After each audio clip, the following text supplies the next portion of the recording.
Hey there, true crime friends. You know what time it is. You know what time it is. It's noon, right? True crime lunchtime. Lunchtime, true crime. Grab your fork. First, you know what you have to do when you come through the door? Listen, get your bingo card together. The bingo cards will be linked in the comments below. Get your fork, get your salad, get your headphones, because you know I never know what's going to come out of my mouth. I can't predict it. You can't predict it. None of us can predict it. But today we need to talk about Chandler Halderston. Do you know Chandler? Chandler's a mess. And I think over there on Night Court on the 13th juror, this is one of the cases they were going to do. It was in like the poll that they were going to do. But I was like, oh, they chose some other case that was very similar. But I was like, that's okay. I could cover Chandler Halderston right here on Lunchtime True Crime. Let me tell you this story. Okay, so look. Chandler was like this 20-something-year-old kid, right? He's going to college. He's living at home with his parents. And everything is going cool. Now, the parents were like, Chandler, you kind of a mess up. But like, okay, we're going to support you. We're going to love you through it. Everything's going to be fine. And so he had like flunked out of school or whatever. And his parents were like, Chandler, you need to get your act together, get a job, go to school, do whatever. And he was like, okay, mom and dad, I'm back in school. They were like, okay, let's see your grades. Now see, here's the thing. I have a college student, so I know. When you have an adult child, they don't have to let you see your grades. Now, are you paying for their bills? Yeah. But because they're over 18, the school is like, that is an adult. And even though they spending all your money and drinking beer and over here kissing girls and shaking their behind, they don't have to let you see the grades unless the kid says that you can. And if the kid says no, then the answer is no. And that kind of stinks, but it is what it is, right? So the parents were like, Chandler, we know you've been going to school every day. Where are your grades? And he was like, there was a mess up, and the bursar and the professor and they're going to send you an email. So he's like, here's the email from my professor saying everything is going fine. And I have an internship over at an insurance company, and I'm doing a big major. I can't think of the name of it right now, but I'm doing a very big major, and you will be very proud. And the parents were like, oh, okay, cool.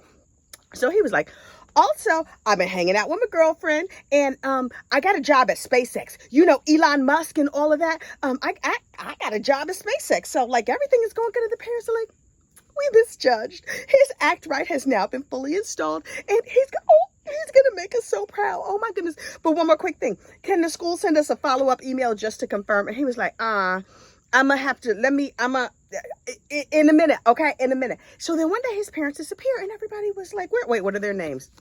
Where are Bart and Krista Halderston? Where did they go? And Chandler was like, it's about to be 4th of July. You know how they do. They go up to the cabin. And so, you know, there's like a nice cabin deep up in the woods. Friends, can we pause and talk about cabins in the woods for a minute? Listen. I understand that there are people who enjoy a cabin in the woods, and good for them. I'm not about that life. Bugs, bears, none of it. I don't need none of it. I don't understand the appeal of it. I don't understand the appeal of swimming in a lake. I don't understand any of it, because you know why? Nature. Nature is beautiful in pictures, not up close in real life, because you itch and all of that. Oh, I can't. Poison, ivy. Oh, God. Anyway, so, but these were nature people, and bless them. So Bart was like, they up in the woods. I don't know why are you freaking out?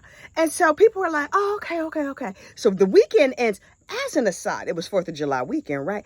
It occurred to me the other day, if you want to unalive somebody, 4th of July is probably the perfect time to do it, because all them boom booms happening in the sky. Nobody's going to hear them gunshots. You ain't get that tip from me, but I'm just saying that's a little tip from me to you. If your husband ain't acting right, wait till 4th of July. So anyway, 4th of July comes and goes, and the bosses are like, hey, Chandler, where's your parents? And he's like, they went up to they haven't, I don't know where mom and dad are. I guess they don't have good cell phone signal. A couple more days go by, everybody's like, Chandler, we're going to need to find out where your parents are. And he was like, okay. And so the cops they were like, Chandler, maybe it's a car accident. Call the cops, see what's going on. His little girlfriend, Kat, and him went to the cops, and they were like, they're missing, but like not missing, not like unalive missing, just like maybe they went off in the woods and they twisted their ankle. You should go look in the woods or something, because we don't know what happened to them. So finally the cops are like, okay, we're going to have to get our most industrious crime solving tool. You know what it is. I know what it is. The Ring doorbell. The Ring doorbell is out here solving crimes, y'all. Ring doorbell should advertise themselves as if somebody gets murdered in your neighborhood, we got you covered, because we solve all the crimes.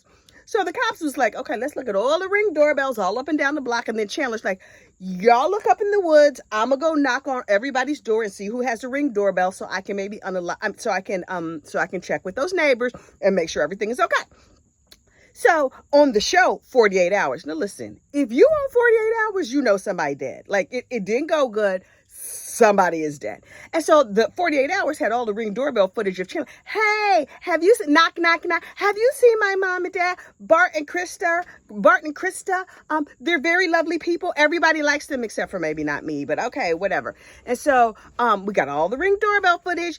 And the police were like, who had Ring doorbell footage, Chandler? Because we're going to want to go check with them, too. And he's like, I don't know. I don't think anybody had Ring. But the cops are not stupid. So they went and they gathered up all the Ring doorbell footage. And then they were like, okay, let's look in your house. And they were like, oh, the coffee table is broken. And we're going to take you down to the nice police station. You just have a chat. And we're going to have a little peek around the house. How about that? We're just going to have a little peeky poo.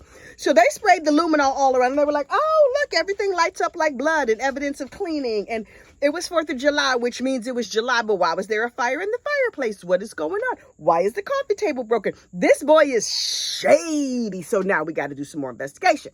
So they do a deep investigation, and they bring in Kat, who is Chandler's girlfriend. And Kat was like, Chandler would not do. Chandler and I were together for the weekend. We had a lovely romantic weekend. You know, we cuddled up on the couch and we laid out in front of the fireplace, even though it was July and you would sweat yourself to death. But that's okay. He wanted to put a fire in the fireplace. And we just, we had a little alone, intimate time. And, he is a good looking guy, y'all. Have you seen pictures of Chandler? He's not. I don't know why Kat was going out with him, much less anybody else.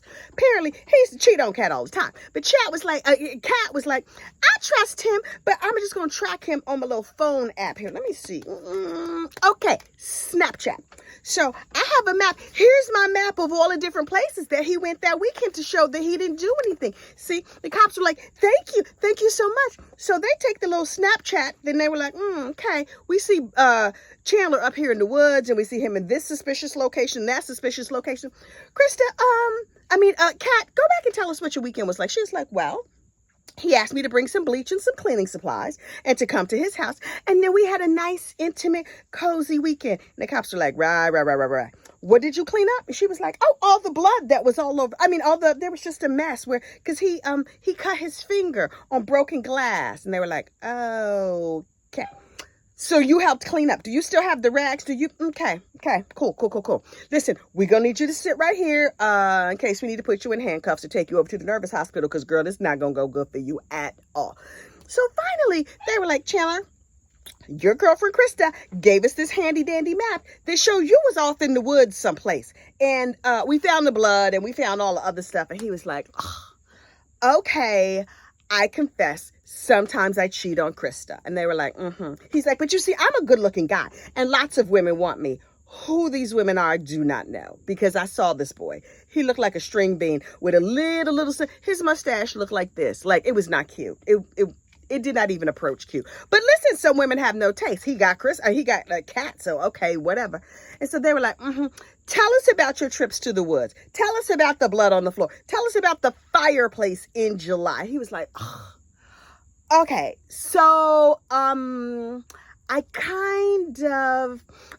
what had happened was my parents thought I was going to school and I really wasn't going to school. And I was making up emails from the professor and from the bursar's office and from everybody else to say that I was an A student and I was going to go work at SpaceX. And it turns out I was kind of lying because, I didn't want them to be upset with me. And so they were like, right. Say more. And he was like, And, my throat is very dry, and we got into an argument, and they might no longer be on this side of glory. Those are my words, not his. And so they were like, okay, Chandler. So we scraped up all them ashes from the fireplace, and we found a lot of bone fragments, whole lot of bone fragments. Would you like to talk to us about these bone fragments? And he was like, oh, no, I would not. Please and thank you.